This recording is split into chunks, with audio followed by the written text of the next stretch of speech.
What's up, GQ? I'm Sal Vulcano, and today I'm going undercover on the internet. It's actually me.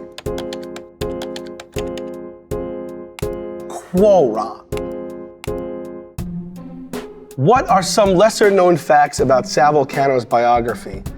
When I was in 4th grade, my sister hit me in the face with a Malibu Ken doll. I still have a scar right here. I got hit by a car when I was 4 years old. I sleep with 6 pillows. My most hated things are traffic, sweat, the common cold, strong wind, bugs, cats, pointy objects, and general filth. I'm sorry, common cold on vacation will usurp traffic in that scenario. Next. Has a skit ever gone wrong on Impractical Jokers? Yeah, they go wrong. The cops have been called about 4 times over the last 12, 13 years. Luckily, the police have always been fans, and so when they arrive, they say, we get it. Much to the persons that call them dismay, though. Posted. All right, let's check out Reddit. What do we all think is gonna happen to Sal when his daughter gets older and wants a pet cat? I don't like cats. They can't be trusted, they invade personal space, they have sharp claws, they're predatory, and they shit in the house. I will let my daughter do whatever she wants and find her way, but I just hope that that road doesn't lead to felines. Which Joker do you think would have the best music taste? Am I allowed to say myself? I'll tell you who has some shit taste. Joe and Murr, they relegate themselves to top 40 radio. I try to enlighten them. There's a whole nother world out there. So there's some funk and some soul and some jazz and some old deep in the crates hip hop and stuff, but you know, they just want that Dua Lipa. And God bless her, but I want more than Dua Lipa. And Dua Lipa, if you're listening, you understand that. Now that it's all over, can we finally settle a podcast's biggest debate? Girl Scouts and their cookies, yay or nay?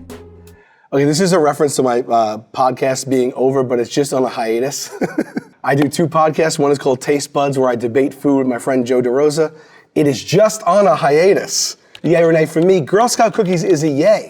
I mean, how do you not want to support these young, strong women? If you don't like Girl Scout cookies, I think the FBI should do run a check on you. Next. Has Sal ever admitted he was wrong about anything Taste Buds related? I'm getting really tough questions here regarding the Taste Buds podcast. There's a big controversy online about your take that peanut M&Ms are a candy bar. I think the tide might have changed there, in my opinion. But well, peanut M&Ms, you find them with all the candy bars. They're chocolate, they're peanut, they're packaged just because they're little, what would you call M&Ms? Discs, spheres, balls?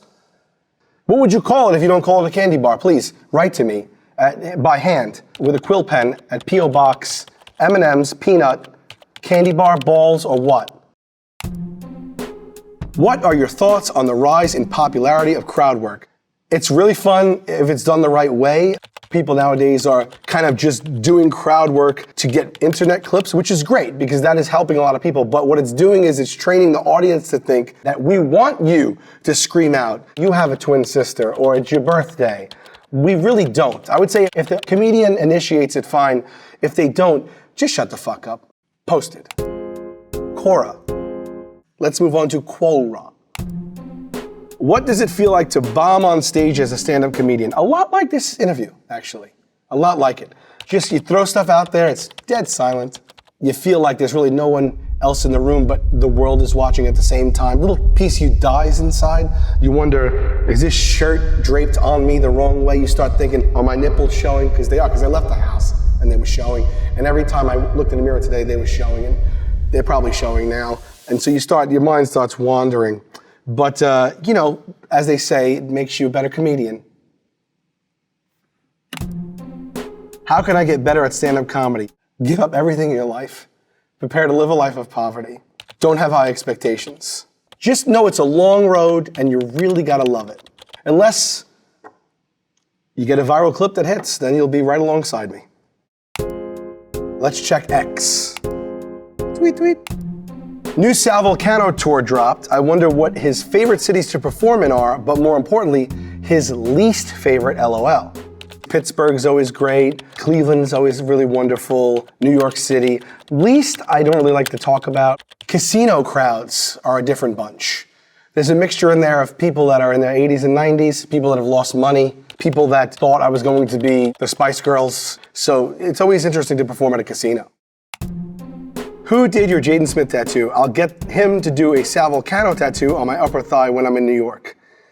I'm not going to disclose his name because I do not want you to have an upper thigh Sal Vulcano tattoo in New York or otherwise. Reply? Wikipedia. Vulcano is a member of the Honorable Order of Kentucky Colonels. True! I should learn what comes with it. I don't know if I'm supposed to get some tax breaks. I don't know if I'm in a position of power in any way. I'll look into that and get back to you. I am also a reverend. I married 9 friends and family members. I am retired. Do not ask me to do it for you. Once word got out, I got asked to officiate a wedding once a day, and I've renounced my faith. TikTok. What's that? Is that a pajama top? It definitely harkens to a pajama top. It's not. It was a decently priced shirt. Maybe you guys have heard of it. Prada. Sal's worst punishment. Can someone tell me why Sal is always punished? Okay, on the show Impractical Jokers, if you don't know it, then I don't know where you're from, but I think it plays everywhere all day, and I think that was part of the deal we signed with the devil. Us and Mario Cantone. If you go to a hotel, that's all that's on the airwaves. The network took a poll of who they wanted to see punished the most, and it was resoundingly me, and the feedback was people like to see me suffer. I suffer in a funny way. Next. So crazy they're on season 11 now. How do they make it so funny still after all this time? Well, thank you, Funnyman6549. I got a team of people that work with us, and it's very collaborative, and they're like family. Every season before it starts, we lock ourselves in a room, and we figure how can we make this season different? How many other dick jokes can we make? Things like that. Posted. Let's check out Instagram, shall we?